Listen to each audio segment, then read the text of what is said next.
What are your thoughts on that? I thank the gentlelady from Colorado. I thank all my colleagues here from the House Freedom Caucus joining here on the floor. I thank my friend from Virginia who joined me down in Del Rio in Texas just a month ago, where we saw firsthand what is actually happening in real time on the border, something that we know. And unfortunately, my colleagues on this side of the aisle refuse to acknowledge and refuse to do anything about. Now, as you all know, one of our Freedom Caucus colleagues, Yvette Harrell from New Mexico, filed 14 months ago a piece of legislation to require that Title 42 be enforced at our border. And for those listening at home, Title 42 is our power as a country to stop communicable diseases and people with communicable diseases from coming across our border. And it is an important tool that President Trump and his administration put in place in the last year of his administration to ensure that we stop the flow of people across the border and from inundating and overwhelming Border Patrol.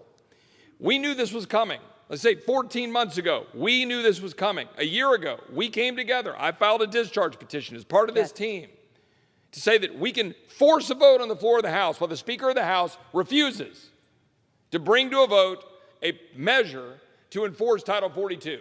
So everybody listening at home, the Speaker of the House has control of the floor, refuses to bring forward a vote on Title 42 to require enforcement at the border, so we're trying to change that. We've got almost every single Republican, I think save one, who has filed that, 210 signatures. We need 218. Where are my colleagues on the other side of the aisle? Right. From the border states, even just the border states. We have zero Democrats on that Title 42 discharge petition. Now, as the gentlelady from Colorado noted, there are at least 4 noteworthy United States senators who are Democrats who have said we should not end Title 42.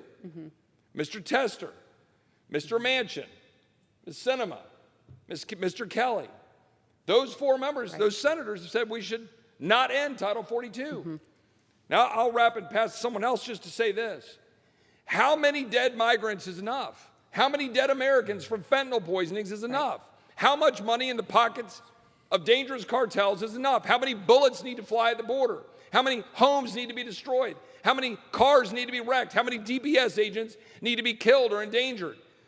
How many people need to be harmed before this administration will do its job?